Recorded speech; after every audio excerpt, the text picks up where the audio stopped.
Bonjour, aujourd'hui je suis en compagnie de Médoc, également d'Alexandre et de Michel du studio Cubicle Drift et nous allons parler de leur prochain projet qui est en ce moment kickstarté et qui s'appelle Planet Cube. Bienvenue dans Extra Life.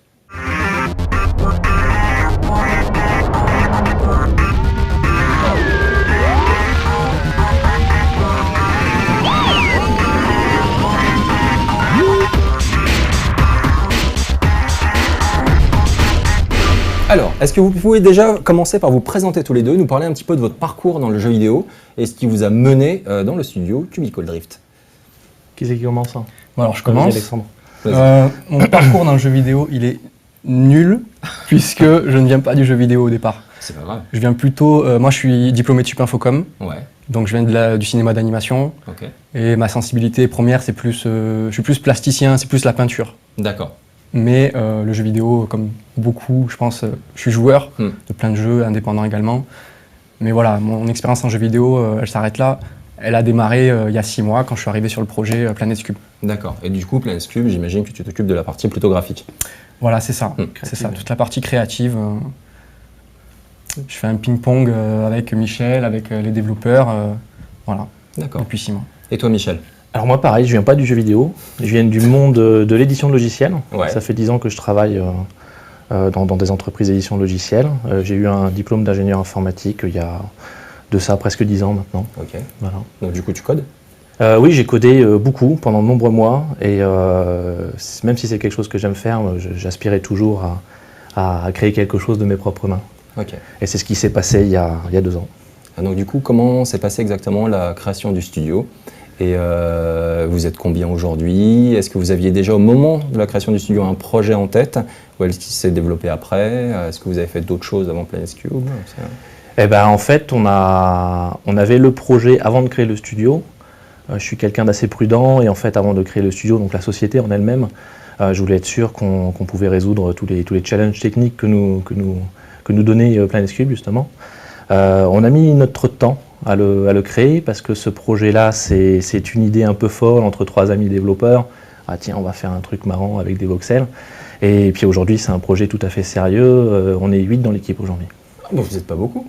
On n'est pas beaucoup et surtout, plus de la moitié d'entre eux ont un travail à temps plein à côté du projet Planet Cube. D'accord. J'ai personnellement tout quitté pour ce projet il y a 2 ans de cela. Ok. 1 an et demi, pour être exact. Et puis comme c'était trop simple d'être tous au même endroit, et qu'on aime bien les trucs un peu compliqués, on est tous éparpillés, alors en Finlande, à Londres, à Cannes, voilà. Encore. Donc c'est pas que des développeurs français. Et à Mulhouse. Vous avez aussi, c'est un casting Non, international. on est que français par On est contre. tous français, c'est mais pas on est français, tous plus ou moins expatriés, ou alors D'accord, ok. on a bougé, quoi. Ouais, ok, je comprends. Est-ce que vous pourriez me parler un petit peu maintenant du projet Planet Cube? Donc, quelle était l'idée de départ exactement? Alors l'idée de départ, c'était vraiment quelque chose d'assez flou. C'est mes 2 amis en fait, ingénieurs, qui sont venus me présenter cette idée-là. Et ils m'ont dit, ça serait bien de faire un univers en voxel, mais que le monde ne soit pas infiniment plat, comme on le voit dans la plupart des autres jeux en voxel, et de proposer quelque chose de cohérent en fait. Et de là est apparu les planètes, qui paraît le plus cohérent puisque c'est notre univers dans lequel on vit. Et puis voilà, de fil en aiguille, le projet, le petit amas de cube, en est arrivé à ce qu'il est aujourd'hui. Est-ce que vous aviez une idée du genre tout au début? Est-ce que vous vouliez faire un RPG ou est-ce que c'était un jeu d'exploration, un jeu de plateforme? Non, c'est pas venu tout de suite. Ouais. Hein. C'est moi qui l'ai proposé assez rapidement parce que d'abord, je suis un grand fan de RPG, c'est mes jeux préférés, on va dire. D'ailleurs, dans Planet Cube, on retrouve un petit peu les influences de chacun d'entre nous. Et non, très vite, c'est arrivé, il faut proposer aux joueurs une expérience scénaristique dans un mode voxel. Donc c'est comme ça qu'on a réussi quelque part à se différencier de nos concurrents. Ah, les références dont tu parles, c'était lesquelles pour toi? Les références dont je parle, c'est forcément Minecraft pour l'univers voxel, puisqu'on associe le voxel aujourd'hui presque à 100% à Minecraft. Hein. Moi, à l'époque, c'était Comanche. Comanche, voilà, ouais. pourquoi pas. Ouais, c'est plus vieux. C'est un peu vieux, voilà, c'est un peu vieux. Puisqu'en fait, on a pas mal joué nous-mêmes à Minecraft il y a quelques années de ça. Et surtout, après, Skyrim, je pense, la plus proche référence de ce qu'on veut faire. Et d'ailleurs, dans le jeu, il y a beaucoup de choses qui sont inspirées de Skyrim. Après, je pourrais citer d'autres jeux de rôle, d'autres jeux d'aventure, mais voilà, Skyrim, Minecraft, ça résume assez bien. Zelda, voilà. On peut parler aussi Star Wars, puisqu'on est dans l'espace. Mass Effect aussi, on peut en parler. Voilà. Je pense que les joueurs retrouveront beaucoup de plein d'autres jeux, d'aventures, de jeux de rôle dans notre jeu, quelque part. Alors aujourd'hui, donc le projet est en cours de financement sur Kickstarter. Première question, et pour le coup j'en ai plein, c'est pas la première en fait, c'est pas la première émission qu'on fait Okay. avec des développeurs qui proposent un projet au financement participatif. Et du coup, là la première question qui me vient à l'esprit, c'est pourquoi sur Kickstarter et pas sur un autre site qui donne aussi dans le financement participatif. On nous l'a beaucoup posé ces derniers temps. La raison, elle est toute simple. On s'est décidé à aller en mai de l'an dernier sur Kickstarter, après avoir fait face à un mur par rapport aux investisseurs classiques, on va dire. Donc on a choisi d'aller sur une plateforme de financement participatif. Il en existait pas mal déjà à l'époque.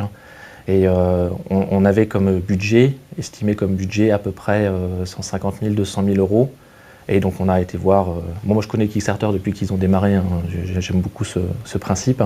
Et donc on a été voir les différents sites de crowdfunding, et quand on regarde un petit peu les différents jeux vidéo, parce que nous on s'est vraiment calé sur le jeu vidéo, c'est tout simplement une question de montant en fait. C'est-à-dire qu'on n'a pas trouvé d'autres plateformes à part Kickstarter qui avaient déjà permis à des jeux vidéo de réunir une telle somme. Qu'est-ce que tu as la somme demandée là exactement? 250 000 $. Et nous, on espère, après les différentes transformations, en retirer 150 000 euros.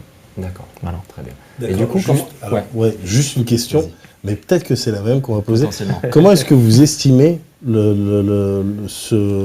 somme en fait? Le budget. Le budget. Le Comment budget. est-ce que vous... Parce que En fait, donc vous êtes 8 on est 8 dans l'équipe. C'est ça, c'est J'imagine que l'écrasante majorité de l'argent va servir à financer tout ça, le temps de développement, les outils et tout. Comment est-ce qu'on estime? Parce que nous, sur Kickstarter, on suit aussi à fond. Il y a plein de projets et on en trouve certains qui sont à 25 000 $, d'autres beaucoup plus chers. Comment est-ce que vous vous arrangez pour... On fait pas un jeu de cartes en fait du coup. Du coup, gros projet, gros budget. Est-ce que ça veut dire que les personnes qui travaillent en ce moment à mi-temps un petit peu pour un Cubicle Drive vont pouvoir lâcher leur taf avec l'argent réuni? C'est vraiment l'objectif. En fait, quelque part, les développeurs ont tous plus de 10 années d'expérience dans le développement informatique. Faire un jeu, ça ressemble beaucoup à faire un logiciel informatique, même s'il y a toute cette partie artistique qui se rajoute par-dessus le programme en lui-même. Et en fonction de toutes les fonctionnalités que l'on veut mettre dans le jeu, nous, en tant que développeurs, on arrive à estimer le temps que ça va nous mettre pour arriver au bout de toutes ces fonctionnalités que l'on veut faire. Et en plus de cela, se rajoute toute la partie artistique qu'il a fallu essayer d'évaluer en fonction des différents coûts. Alexandre n'est pas du jeu vidéo, mais 2 autres dans notre équipe sont du jeu vidéo, donc ils ont pu nous faire une estimation un petit peu des besoins. En fait, on a vraiment une idée globale du projet. C'est quelque chose, c'est pas évident, mais il faut arriver à se projeter. On sait très bien que dans l'informatique, de toute façon, on ne tient jamais les délais. Et les projets évoluent au fur et à mesure de ce que l'on produit. J'ai prévu déjà de la marge, en fait, dans ce budget-là. Et toutes les personnes ne seront pas rémunérées via Kickstarter. Par exemple, moi, je ne me rémunérerai pas sur le projet. J'espère qu'il y en a d'autres dans l'équipe qui feront ce sacrifice-là. Mais oui, en effet, ça va servir au salaire et au paiement des freelances. Voilà. Mais on a réussi vraiment à estimer le coût du projet via quelque part notre background dans le logiciel, dans le développement de logiciels. Voilà. Vous avez fait comment exactement pour passer par Kickstarter? Parce que Kickstarter, est normalement, lorsqu'on est français, on ne peut pas. C'est pas évident. C'est pas évident. Vous êtes fait aider par une boîte qui est aux États-Unis? Voilà, c'est ça. Ouais. Il y avait un reportage il n'y a pas très longtemps et une personne disait il faut 2 mois pour aller sur Kickstarter. C'est vrai. Au début, je pensais qu'il me fallait 15 jours. Non, il faut vraiment 2 mois. On a monté une filiale aux US qui va nous servir en fait plus tard à vendre notre produit sur le continent américain. C'est un choix qu'on a fait depuis longtemps avec les experts comptables français. Je me suis entouré d'experts comptables français et d'experts comptables US. J'ai fait appel à une société d'experts comptables aux US qui s'occupe depuis plus de 30 ans d'épauler en fait les sociétés françaises qui veulent s'implanter aux US, filiales ou directement transférer leur savoir aux US. Donc ils sont tout à fait compétents et on va dire qu'ils m'ont bien soulagé à ce niveau-là parce que je pense que j'aurais jamais réussi à faire tout ça moi-même. C'est comme en France, enfin, c'est comme créer une société en France, il y a beaucoup de paperasse à remplir et c'est pas ce qu'il y a de plus passionnant. Et ensuite, donc, une fois que la société est ouverte, il y a le compte en banque à ouvrir Et ensuite, il y a l'aventure d'être sur Kickstarter, voilà, qui nous impose d'avoir un Américain qui se porte représentant de notre société sur place. Bon, pour le coup, là, c'était le cas, donc il n'y a pas de souci. Et puis ensuite, bah voilà, c'est envoyer de la paperasse encore. Et bon, après 2 mois, on peut enfin envoyer notre page Kickstarter à validation. Et là, on croise les doigts pendant 2-3 jours que Kickstarter nous valide la page comme il faut, en fait. Et c'est ce qui s'est passé il n'y a pas si longtemps que ça, finalement. Ouais. Voilà. Ouais, puisque là, au moment où cette émission est diffusée, donc le projet est sur Kickstarter depuis une grosse semaine. Donc, hier. Non. En fait, depuis une grosse semaine, parce que là, ça sera diffusé dans une semaine. En fait. C'est la magie de la télé. Non, mais c'est ça, on est obligé de C'est faire ça, ça. on vous dit tout. Désolé. Et samedi, 13h30. Exactement. On est samedi 13h30. On va parler maintenant un petit peu du jeu. Alors du coup, vous le présenteriez comment? Pour faire le pitch un petit peu du jeu, c'est un RPG et il y a des blocs. Maintenant, il faut développer à partir de ça. Moi, quand je le présente à mon oncle, qui connaît rien aux jeux vidéo, je dis c'est un mariage entre Zelda, Star Wars et Minecraft. Encore que Minecraft, il connaît pas, mais bon, ça parle à tout le monde. Et puis après, on a entendu, voilà, c'est un mélange de Minecraft et Skyrim, où c'est un Starbound en 3D. Voilà, au-delà de ça, c'est un RPG avec un monde en voxel, avec différentes formes de voxel, et ça change tout. Et monde ouvert. En quoi ça change tout? Parce que, alors visuellement, ça c'était plutôt ma partie, avoir 6 types de formes de blocs, ça permet de créer un espèce de pixel art 3D ou de voxel art, si on veut, mais qui n'a rien à voir avec ce qu'on a pu voir dans d'autres jeux en voxel, parce que déjà les blocs sont plus petits, donc il y a plus de finesse, mais en plus au niveau de c'est une contrainte artistique, mais qui est géniale, qui est juste géniale, et je pense que même au début, Michel et ses 2 développeurs n'avaient pas pris conscience de à quel point c'était génial artistiquement. Et en fait, on a eu un twist comme ça, et aujourd'hui, il faut absolument assumer ce côté pixel art, ce côté cubique, ce côté et pas lisser ça. Et jouer à fond la carte de cette contrainte artistique, voilà. Alors, j'ai vu, d'un point de vue technique, j'avais vu des chiffres plutôt impressionnants. Après, je sais pas, ça se trouve, ça représente rien comme challenge. Mais donc, concrètement, le jeu, on est sur une planète donc cubique. Il y a plusieurs planètes, enfin, il y a un système dans lequel on évolue. Un système qui, d'après ce que j'ai compris, fonctionne, c'est-à-dire il tourne autour d'une étoile, cubique aussi. Sur une orbite carrée. Voilà, voilà, tout à fait. Et une planète est composée de combien de milliards de blocs? En fait, elle fait 8 km de côté, la planète, sachant qu'un bloc, ça fait 25 cm de côté. Voilà. Faites les calculs. Voilà. Ça fait 32 000, un petit peu plus de 32 000 milliards de blocs. 32 000 milliards 32 000 milliards. de blocs. 32 trillions, ils disent les Anglais. Et vous les avez pas posés clic gauche, Ah non. clic droit, coller. Ça, c'est Alex. Il fait ça depuis 2 ans. C'est pour ça que je suis fatigué. Non, mais ça sera un mélange de choses faites à la main, c'est obligatoire. Ouais, bien sûr. Parce que c'est un RPG, et qu'à un moment donné, l'entrée du donjon, elle est quelque part en particulier. Ouais. Et aussi parce que pour que ce soit beau, que ce soit différent, que ce soit unique, il faut à un moment donné faire des choses à la main. Et plus il y en aura, plus ce sera riche à ce niveau-là, plus ce sera génial. Par contre, il y aura aussi procédural, donc ça sera un mix comme ça. C'est ça. Bien sûr. Et donc, on a, en termes d'échelle, du coup, on a la planète, le système, on a... Alors, justement... Ça dépend des stretch goals, ça? Ça dépend des stretch goals, exactement. En fait, ça a été une grosse discussion entre nous. Qu'est-ce qu'on propose aux joueurs en 1 an de développement? On va mettre à peu près 1 an et demi, selon comment ça se passe sur Kickstarter pour sortir la première version. Et quand on pense à ouvrir l'univers, là, aujourd'hui, on a décidé que le premier opus, Race to Space, resterait dans le premier système solaire. On va proposer une petite dizaine de planètes avec le scénario qui emmènera le joueur de planète en planète. Et on se dit, si jamais on prend le risque d'ouvrir l'univers, on va se retrouver, nous, pas possible de faire un scénario qui se génère aléatoirement sur 10 milliards de planètes. Et on va se retrouver en fait avec un univers qui sera au fur et à mesure très fade. Parce que l'aléatoire, c'est bien, le random, c'est bien, mais vous allez aller sur la première planète du 2e système solaire, ah ouais, mais ça ressemble beaucoup, etc. Ouais, le random, à un moment donné, il faut s'arrêter. Donc on a décidé de fermer en fait, le premier opus sur le premier système solaire. Et d'ailleurs, je reviens un petit peu sur les 32 milliards de blocs, la 32 milliards de blocs. C'était notre principal challenge en fait, et c'est la raison qui nous a permis de créer la société l'an dernier. Il fallait moi j'ai dit à mes associés développeurs, tant qu'on n'arrive pas à faire ça, je ne crée pas la société, parce que je ne veux pas aller m'embrigader dans une aventure qui n'est pas faisable. Et ça, ils ont réussi à les faire, c'est un des développeurs qui a réussi à les faire. Donc vous avez un moteur maison.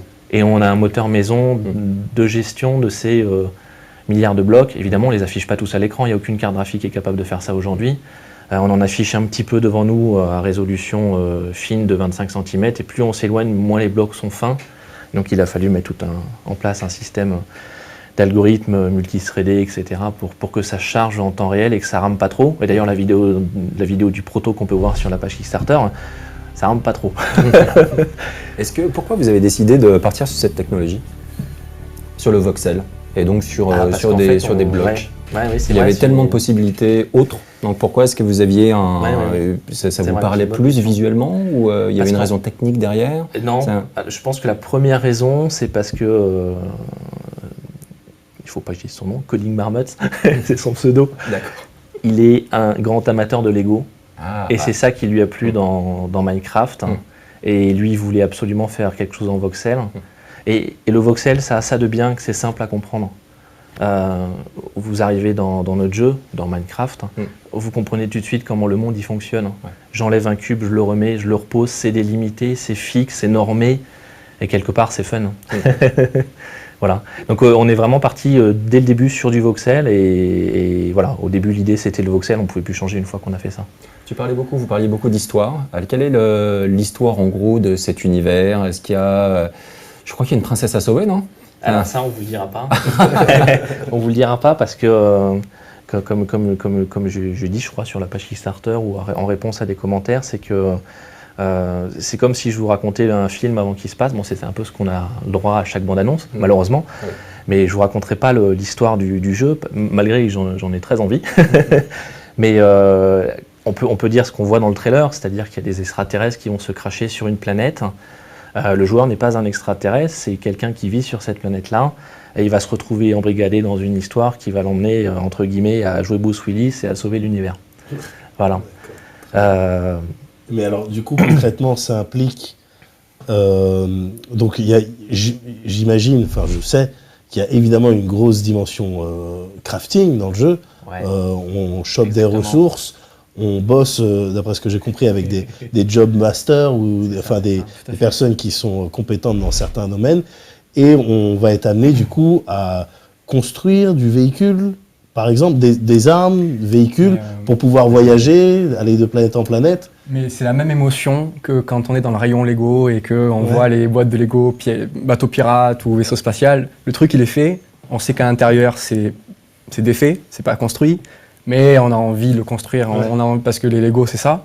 Moi, j'ai joué au Lego quand j'avais entre 5 et 10 ans dans ma chambre. C'était incroyable, il y avait des vaisseaux de partout. Bon, ben, aujourd'hui, je fais pareil. Voilà. Et je pense que c'est l'émotion qu'on a envie de transmettre aux joueurs dans le jeu, d'avoir envie de construire avec ces blocs-là. En plus, l'expérience est quand même différente que d'avoir juste un seul type de bloc. Là, il faut quand même se prendre un peu plus la tête. Mais le résultat, les combinaisons possibles, etc. Moi, je m'y frotte depuis 3-4 mois là, sur ces combinaisons-là.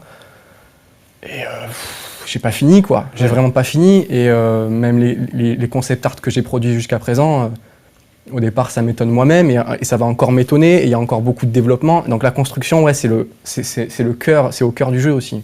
Alors naturellement, dans ce type de jeu, avec ce délire voxel et compagnie, on a envie de demander quelle liberté aura le joueur, quelle implication, est-ce que la communauté d'une manière générale, est-ce qu'elle va être amenée à... Est-ce qu'il va y avoir du partage déjà dans un premier temps? Est-ce que en matière de vaisseaux, par exemple, on va pouvoir construire des vaisseaux, est-ce que les designs des vaisseaux sont déjà fixés et c'est comme ça qu'on fait? Ou est-ce que, tiens, moi j'ai envie de rajouter un réacteur là et puis le cockpit je vais le mettre là, puis le coq là. Est-ce que c'est quelque chose qui va être possible à terme ou dès la sortie du premier Race and Space? Bon, dans notre équipe, il y a des fous. et en fait, comment dire, cet aspect création de véhicules, qui n'est pas implémenté aujourd'hui. Hein. Je peux être honnête avec les bakers, avec les futurs bakers. Elle n'est pas implémentée aujourd'hui, mais tout vient de là en fait. On s'est posé la question, bon, on a un univers voxel, on a du RPG, on a une notion d'évolution avec le craft, on a aussi une notion d'évolution dans le jeu à travers les zones. Mais comment on fait pour se déplacer là-dedans? Parce qu'on a des planètes, on va aller de planète en planète. À un moment donné, il va bien falloir inventer un système pour aller d'une planète à une planète. Au début, les véhicules n'étaient pas prêts en fait, on n'avait pas pensé à les faire. On s'est dit, c'est pas possible, on va pas aller à cheval, on peut pas inventer un cheval avec des ailes pour aller sur une planète. Donc on est parti de là et on s'est dit, on va pousser plus loin et on va pouvoir construire les véhicules directement avec des blocs du jeu. En fait, ce qui va se passer, c'est qu'on va avoir des blocs on appelle ça des blocs de contrôle, par exemple un moteur, des roues, et à vous ensuite d'assembler ces blocs de contrôle. Je sais pas, par exemple, vous posez votre 4 roues pour faire une voiture, votre moteur, et puis après, à vous de l'englober de cubes, qui sont des cubes que vous pouvez trouver partout dans l'univers. Évidemment, si vous faites une voiture en pierre, elle ne va pas beaucoup avancer. D'accord, mais il y a des contraintes physiques qui sont gérées. Donc on ne peut pas faire n'importe quoi. On ne pourra pas faire n'importe quoi. Ouais. Tu peux faire ta voiture en pierre. Ouais. Si tu as décidé que ton challenge, c'était de faire ta voiture en pierre, tu vas pouvoir. Mais pour faire avancer cette voiture, le moteur que tu vas devoir trouver, il faut s'accrocher, quoi. Ouais. Mais peut-être que pour défoncer tel mec ou aller à tel endroit, la voiture en pierre, c'est peut-être la solution. Voilà, ça se situe un peu comme ça. D'accord, mais donc les joueurs auront cette liberté. Cette liberté-là. Alors, pour les joueurs qui n'aiment pas construire des choses en bloc, ce dont je doute parce que sinon ils ne joueront pas notre jeu, mais pour les joueurs qui n'aiment pas ça, on proposera des véhicules préconstruits. Vous irez voir un petit PNJ, vous lui échangerez contre des ressources, il n'y a pas de monnaie dans notre jeu. Contre des ressources, il vous donnera le vaisseau qui vous montre juste à côté de lui. Mais par contre, oui, après, tous les joueurs sont libres de faire ce qu'ils veulent. C'est toute la beauté du monde voxel, en fait. On a des contraintes qui sont là, de placement, de combinaison, et ensuite, le joueur fait avec ces contraintes-là. Et quand vous parliez de partage, c'est dans nos plans. Alors, peut-être pas au début de la première version, parce qu'on a le jeu à développer. Développer la communauté et les outils pour la communauté, ça va nous demander aussi du temps. Mais on adorait, en fait, je sais que les joueurs le font déjà sans nous, ça c'est clair et net. D'avoir une communauté aussi. Voilà. Oui, ça je pense que si le jeu voit le jour, il n'y aura pas de souci au niveau de la communauté. Non, en fait, on aimerait bien mettre en place un système de partage, en fait, assez facile. Ça, on l'a pas expliqué nulle part dans le site ni dans la page Kickstarter. C'est l'occasion. Voilà, c'est une nouveauté d'ici. On a cette ambition, en fait, de pouvoir permettre aux gens d'enregistrer des plans. Enfin, c'est simple, hein, vous imaginez un espèce de gros cube englobant que vous étirez, puis vous enregistrez, comme ça vous enregistre ce qu'il y a dedans. Et ce qui permettrait en fait aux joueurs d'exporter ce cube et tiens, tu veux ma super moto, tiens, hop, je te le donne avec une interface directement in-game, je me l'envoie par mail, je me l'envoie par je sais pas quoi, je me le pose sur un disque dur, etc. Et hop, on peut l'importer après. D'accord. Ce qui permettra facilement d'échanger des choses entre joueurs. En fait, ce système-là, nous, on va l'utiliser pour coder le jeu. Donc, autant le mettre à disposition aussi au niveau des joueurs. D'accord. Voilà. Et alors, j'ai lu aussi dans les stretch goals que si vous arriviez à atteindre un certain montant, il y aurait de la bagarre spatiale, de la course et tout ça. Parce que pour le moment, on reste sur l'échelle planétaire. Dans l'espace, donc bagarre spatiale en multi. Ouais. Alors ça, c'est un peu ambitieux. Ah ouais. C'est pour ça qu'il est loin. Oui, effectivement, je crois que c'est un des derniers. C'est le jeu qu'on rêve de faire, en fait, où on part de zéro et on arrive dans l'espace, en fait. Mais on l'a vraiment fait, c'est-à-dire que notre vaisseau dans l'espace, c'est nous qui l'avons construit. Pour le coup, là, il n'y aura pas de PNJ pour vous donner un vaisseau prêt à combattre. Ça sera à vous de le faire. Et puisqu'en fait on va avoir un moteur physique de voxel qui nous permettra de gérer des collisions, puisqu'avec les véhicules on va en avoir besoin pour faire rouler les véhicules, les faire s'arrêter si jamais il y a un mur, etc. Ce système-là physique il va nous permettre aussi de gérer les coups. On tire avec je sais pas moi, une grosse arme, un gros canon. Voilà. Et on sait que le canon il a une puissance pour enlever tel type de bloc à telle distance, etc. Et donc pourquoi pas détruire le vaisseau petit à petit. Voilà. Okay. Et donc oui, c'est l'ambition, c'est le dernier stretch goal, c'est Space Enemies, comme on l'a appelé. On ouvre le premier système solaire, on arrive dans l'espace, donc là c'est un vrai challenge parce que comment gérer cette notion de scénario aléatoire avec une infinité de planètes. Et surtout, là il faut que je fasse attention, j'allais révéler l'histoire justement. et surtout ces combats spatiaux, parce que dans Race to Space, il n'y aura rien dans l'espace. L'espace servira juste voilà, pour aller d'un endroit à un autre, il n'y aura rien en espace, mais dans Space Enemies, il y aura des ennemis à détruire avec notre vaisseau spatiaux. Voilà. On oubliera peut-être, on n'oubliera pas l'aspect je vais crafter mes ressources parce qu'il faudra alimenter le vaisseau, il faudra alimenter les munitions, etc. Mais voilà, ça sera plus dans le combat spatial. Alors, il pourrait y avoir des gates, il pourrait y avoir des... On pourra se Oui, ressourcer à tel endroit. raison. Bah ouais, c'est... Stargate, on ne va pas s'en priver. Voilà, Stargate. Oui, Alors on les appelait les Space Gate parce que bon, voilà. Ouais. Mais bon, la référence est toute trouvée. Et oui, pour aller d'un endroit à un autre plus facilement. Alors, faut pas non plus rêver. Ça sera pas un EVE Online, cherchez le nom, où il y a 200 personnes qui se battent contre 200 personnes. Non, ça, on n'a pas du tout les moyens pour ça. Et on n'a pas cette envie là non plus. Mais déjà, si on arrive à faire que 10 contre 10, bah, ça sera déjà génial. Ne serait-ce que déjà 1 contre les ennemis gérés par la machine, ça sera génial. Voilà. Un dernier petit mot sur justement la partie multijoueur, l'aspect multijoueur du jeu. Est-ce que vous avez déjà des idées précises sur ce que vous avez envie de proposer dans la première version? On a déjà des idées précises. Alors pareil, c'est dans les stretch goals. Il y a un stretch goal PVP. Ouais. On a vraiment envie de se préoccuper pour la première version, pour Race to Space, de s'occuper de l'aspect scénario. Donc, c'est-à-dire que la campagne, si on peut pas appeler ça une campagne, la campagne sera faisable, comme dans beaucoup de jeux, en coopération. Okay. On peut la faire à 2, on peut la faire à 3. En fait, comment on a décidé de gérer ça? Parce que c'est compliqué de gérer des quêtes, mais attends, toi t'en es où, etc. Dans Borderlands, par exemple, la gestion, elle est assez sympa en fait. On le prend assez vite en main, mais des fois on est perdu. Mais attends, moi j'étais à quelle quête? Mais attends, je t'ai pris cette quête, mais c'est laquelle du coup? C'est laquelle la mienne? C'est laquelle la tienne? Non, en fait, là, c'est le monde qui évoluera sur son serveur. On est comme Minecraft, un client serveur. C'est le monde qui évoluera sur son serveur et n'importe qui vous rejoint, bah, puisque c'est le serveur qui a évolué, eh bah, il vous rejoindra dans votre aventure. Je sais pas, par exemple, vous êtes au niveau 2, vous êtes en train de résoudre un scénario dans le niveau 2, vous êtes en train de fracasser le boss dans le 3e donjon, et bah, le joueur qui va vous rejoindre, bah, il vous rejoint, vous êtes là, voilà. Elle est pas propre au joueur, elle est propre au serveur. Ok, voilà. Je vois tout à fait. Bah, très bien. Bah, écoutez, merci beaucoup d'avoir participé à cette émission. On espère que ça va bien marcher. Donc c'est en ce moment, la campagne Kickstarter de Planet Cube. Pour ceux qui sont dedans, on les invite d'abord évidemment à aller sur la page, à regarder les vidéos, à checker, à partir sur les forums et tout ça. Et si ça les intéresse, éventuellement à backer parce que le projet est vraiment ambitieux et très intéressant. Visuellement, ça me plaît beaucoup. Donc en effet, je suis assez curieux, j'aimerais bien que ça fonctionne. Eh ben, nous aussi.